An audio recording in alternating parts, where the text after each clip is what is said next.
이 후보자 측은 2010년 연세대 경제학부에 입학한 장남에 대해 사회적 기여자 특별 전형이 아니라 다자녀 전형으로 입학을 했습니다. 라고 답변을 했습니다. 그런데 여기 볼까요? 하지만 천 의원이 연세대 신입생 모집 요강 등을 확인한 결과 장남이 입학한 2010학년도에는 다자녀 가정 출신한테 지원 자격을 준 전형 자체가 아예 없었다라는 얘기가 지금 나오고 있어요. 네, 저 부분이 이제 물론 이제 해명을 들어봐야지 알겠습니다만, 네. 그 아버지가 연세대 경제학부 교수잖아요. 그리고 이혜훈 후보자는 뭐 의원이고 이런 상황이니까 특혜나 특권 아니냐라는 그런 시각인 거예요 지금. 그러니까 뭐 공정하게 들어왔으면 문제가 없죠. 근데 공정한 절차였겠느냐라는 의혹인 거죠. 정말로 어렵게들 대학을 들어가고 이러는데 저 문제뿐만이 아니에요 지금. 앞서 우리 윤 대표님 잘 말씀하신 것처럼 너무 많아요 지금. 아까 앵커님도 여러 가지 쭉 나열하셨는데 저렇게 살기도 어려워요.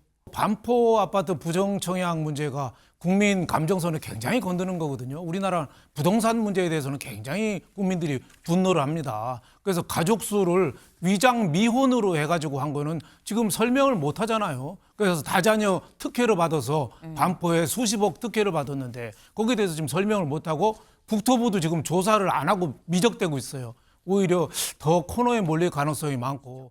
여야 이혜훈 청문회 오늘 개최합니다.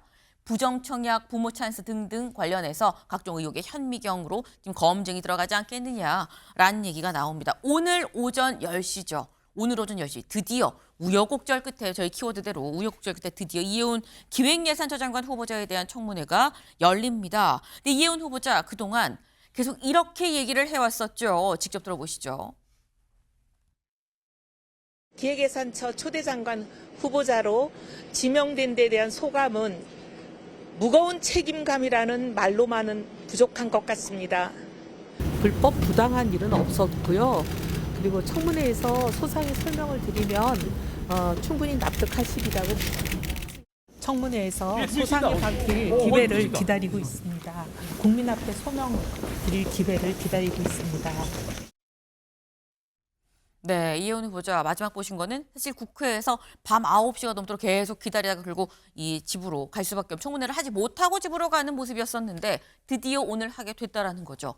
제가 잘 소명하겠습니다. 다 소명하겠습니다. 라고 얘기했는데 오늘 청문회에서 이런 내용들에 대해서 아마 질의가 쏟아지지 않겠나라는 생각이 좀 듭니다. 지금 이 후보자를 둘러싼 의혹들, 보좌진 갑질 의혹, 상가 땅 투기 의혹, 여기다 반포 아파트 부정 청약 의혹, 그리고 이거 뭘까요? 증여세 탈세 의혹, 그리고 자녀에 대한 병역 특혜, 그리고 아들의 해외 조기 유학과 초등교육법 위반 의혹 등등등입니다. 6번까지만 있습니다만 사실 더 있긴 더 있어요. 그러니까 굉장히 지금 각종 의혹들이 많이 터져 나왔는데 윤영걸 대표님. 의혹이 많긴 많은데 오늘 이게 다 좀 소명이 될까요? 어떻게 보십니까? 저는 뭐 소명하기가 좀 쉽지 않을 거 아니냐 뭐 이런 생각이 들어요. 예를 들면 뭐 보좌진 갑질 의혹, 그 고성으로 막 차라리 내가 널 죽이고 싶다고 소리 지르는 것, 그건 어떻게 변명을 하겠어요? 잘못했다 소리밖에 못 하겠죠.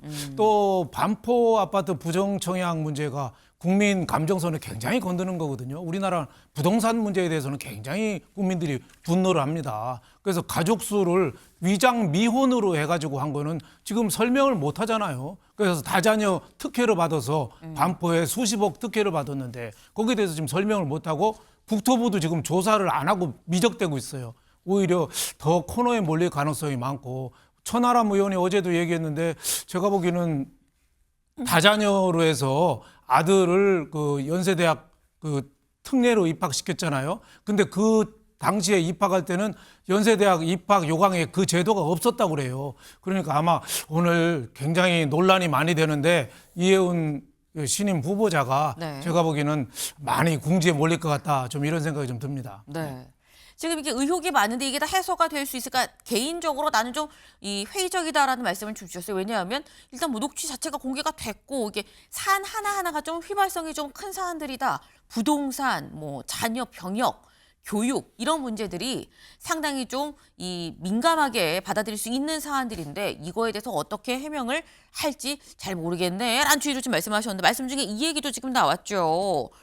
이 장남의 입학 요거 좀 문제 있는 거 아니야라는 얘기가 나오고 있다라는 겁니다.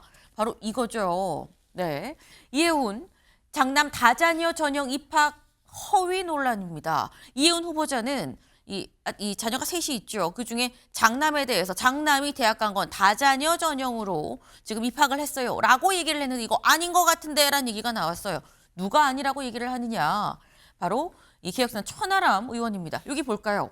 이 후보자 측은 2010년 연세대 경제학부에 입학한 장남에 대해 사회적 기여자 특별 전형이 아니라 다자녀 전형으로 입학을 했습니다. 라고 답변을 했습니다. 그런데 여기 볼까요?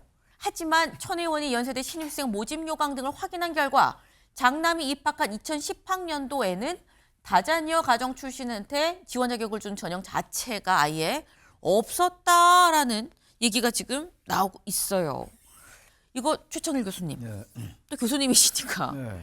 약간 대학 입시 부정 이런 얘기는 약간 어떻게 보면 또 아까 뭐 로또 노창이야 이런 것도 나오니까 뭐 약간 조국 대표랑 좀 오버랩되는 면도 없잖아 있는 것 같기도 한데 어떻게 보십니까 이 문제? 일반에서는 말이죠. 대학 들어가기가 대단히 어려워요. 어렵죠. 그때나 지금이나 어렵고 수능이 있고 이제 정시가 있고 그렇잖아요. 수시가 있고 그런데 지금 저 얘기는 지금 수시보다는 이제 서류 전형이나 면접으로 들어간 것 같아요.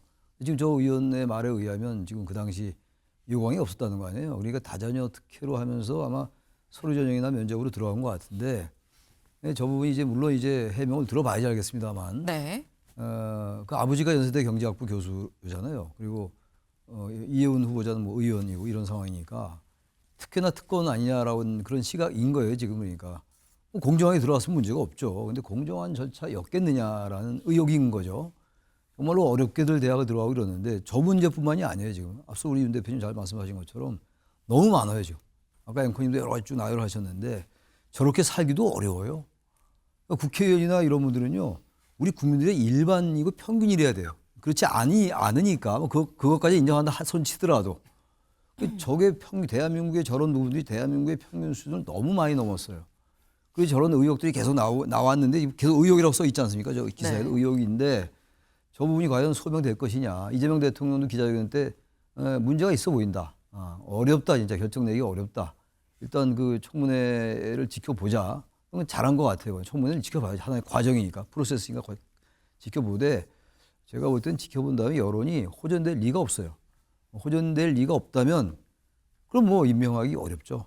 사실 저쯤 되면 말이죠. 이혜훈 후보자가 벌써 저런 의혹이 불거지지가 꽤 오래됐어요. 보좌관 갑질 논란 하도 틀어가지고 TV에서 다 외웠어요 이제. 그 아주 높은 그 목소리.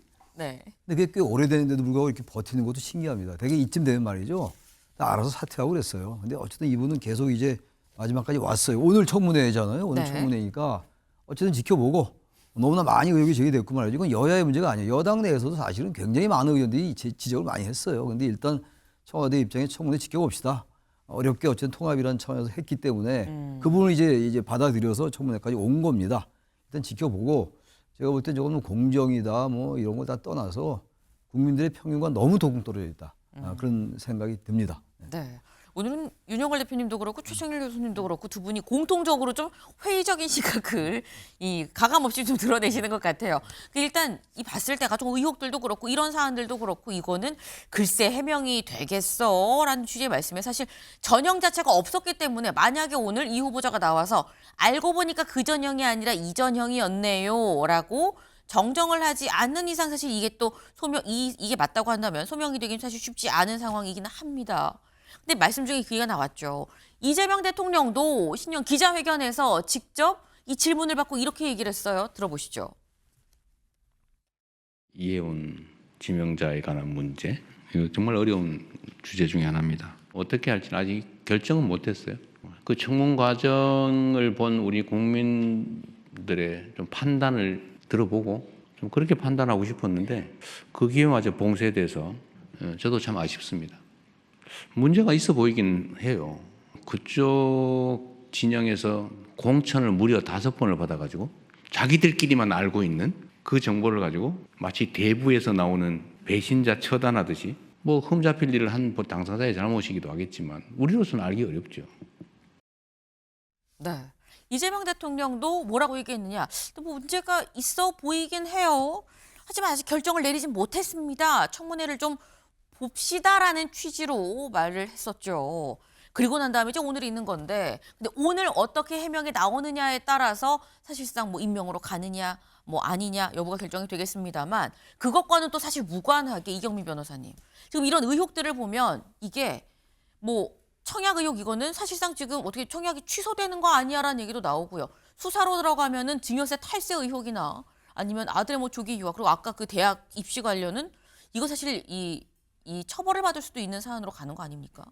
그렇죠. 지금 뭐 나머지 부분들도 수사 절차가 개시가 되면은 당연히 확인이 될 수 있는데 네. 한 가지 말씀드리고 싶은 게 이제 반포 아파트 부정 청약 의혹 같은 경우에는 이게 이제 도시 및 주거 환경 정비법이라고 해서 재건축 아파트를 대상으로 해서는 부정 청약에 대해서 처벌하는 조항이 없습니다. 네. 그렇기 때문에 부정 청약이 발각이 된다 하더라도 취소가 될 수가 없고 당첨자 지위가 그대로 유지되기 때문에 반포 아파트는 끝까지 갖고 갈 수밖에 없는 상황입니다. 그렇군요. 그래서 이제 주택법이 적용되지 않기 때문에 이거는 이제 법에 공백이 있는 부분이다라고 생각하시면 될 것 같고, 그런 부분을 만약에 이혜훈 후보자가 정말 이용을 해서 만약에 이런 부분들까지도 아파트를 만약에 이제 가지고 갔었다라고 네. 할 것 같으면, 그렇다면 더더욱 공직자로서는 그런 자격이 없다라고 이제 볼 수밖에 없는 부분이거든요. 그래서 오늘 청문회를 보시면서 정말 어떻게 의혹을 해명을 하는지, 만약에 이 부분이 해명이 미진하다 하더라도 내가 아파트를 계속 갖고 가는 데는 당연히 문제가 없어. 그런 시각에서 만약에 접근을 했었다라고 한다면은 네. 그런 부분들은 공직자 지위를 유지하는 부분에 있어서는 더더욱 이제 국민들이 좀 엄격한 잣대를 들이밀어야 되지 않을까 이렇게 생각하고 있습니다. 네.